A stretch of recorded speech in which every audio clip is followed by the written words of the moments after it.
Now we review the 2024 film, MaXXXine. Alright, ladies and gentlemen, I have seen MaXXXine.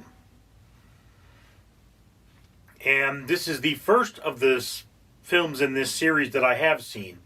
I did not see Pearl or X, I saw MaXXXine. Odd film to start on, but I mean, you know, you guys know I've never jumped on the A24 bandwagon. I'm not a fan of slow burn films, and I just saw this one because it was available. The other two films were not available to me throughout my sort of musings there. Before I get any further, let me remind you that for every 1,000 subscribers to get, I do purchase one of these bracelets from the company 4Ocean. 4Ocean then pulls a pound of trash out of the ocean every time I do that. Be so kind as to comment, like, and subscribe. You'll be doing your part for a better world. Now, MaXXXine in this particular film is the same character that Margot Robbie played in Babylon, except this character is compressed evil. She's the kind of person that is absolutely ruthless and directed, and, you know, you don't mess with her. She's a porn actress. She's apparently very big in porn. There were a few scenes where her porn fans come out and say how much they love her. And then she's trying to become a regular actress, which, I mean, porn apparently, the criterion for being in porn is willingness. I mean, my brother had a collection of pornographic films at one point, and every now and again, you know, he would have them playing in the den there, and those women were just often not very attractive. Anyway, but Mia Goth, who plays MaXXXine, is reasonably attractive, but she's attractive in that tweaked kind of way, so that, I mean, she kind of has this, I'm a nice girl, but I'll eat your soul look to her. And she tries out for a part in a sequel to a horror movie. She gets the part, but she is being stalked by a unknown person who knows about her past. And in the meantime, what we have going on is the Night Stalker murders, I believe, which is a real thing, real part of the satanic panic of the 80s. This is a retro film. And there's a certain level of homage to video cassette and such things. And it's just, Mia Goth portrays this character with such perfection, I would assume that it's written for her. I believe this is her third outing with Ty West, the director. And, you know, it's like, she's a fun character. She is the character you don't mess with, and yet people keep messing with her. There's a scene where this dude pulls a knife on her, and the first thing I thought when he pulls that knife is, that was a bad move, buddy. You just messed with the wrong chick. I haven't seen the other movies, but I'm just assuming that this chick means business, and she is not the kind of person you want to corner in an alley.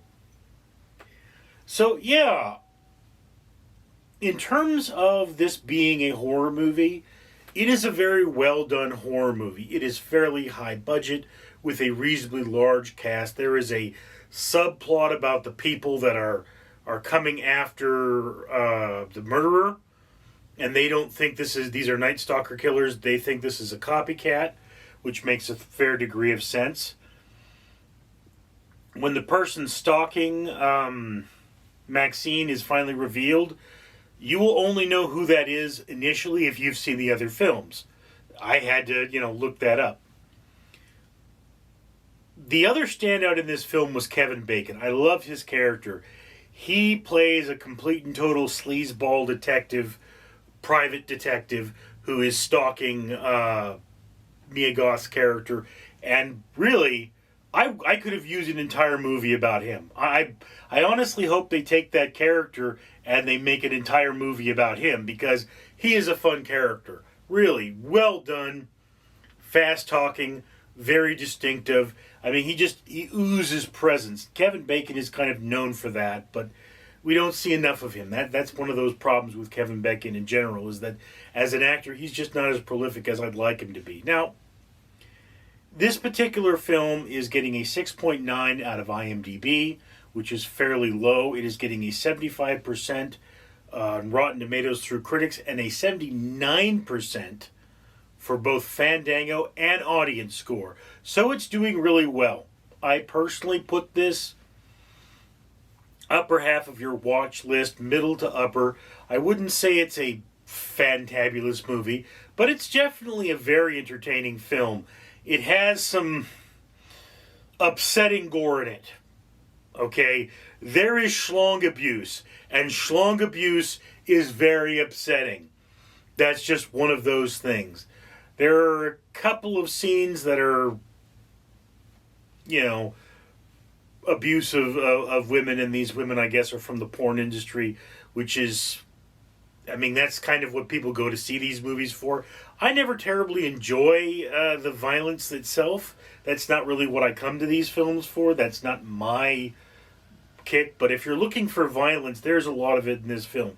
So yeah, this is a very hard R. It is a very hard R in that there is a lot of violence, there is a lot of nudity. However, I will make the point, I feel the nudity was very much a background feature and did not titillate. So if somebody's watching this film saying, I want to see that chick's boobs, there's never a focus on the boobs. That's not what this film is about. It is a film where nudity becomes gratuitous and ignored. So that's an excellent aspect. So yeah, upper middle of your watch list. Again, this is not a film for everybody. Obviously, do not take your kids to this. Your 16-year-old will probably not, will probably think this is absolutely awesome, but will probably be a little disturbed. And yes, this is a kind of film that you have to gauge your audience. Definitely well made, definitely an excellent film, but not for everybody. So yeah, definitely a thumbs up. Solid film. The average adult person should watch this movie. It may be a little disturbing, but that's just my opinion. I'd love to hear yours down in the comments below. I'm Richard. Greetings, humanity. Once again, Fred the Facehugger here, reminding you to comment, like, and subscribe. And of course you should do that because, if you look, I am wearing 2 bracelets.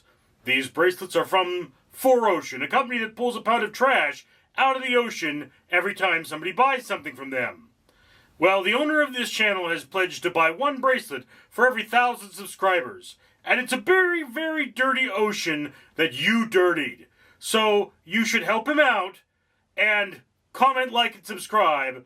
Therefore, having him more subscribers so that he can buy more bracelets and clean that ocean. Or, yeah, I could fulfill my life cycle and hug your face. Don't you want a hug? Come over here. I want to give you a hug. I want to give you a hug right now. Yes, come over here, polluting human. Let me give you a hug.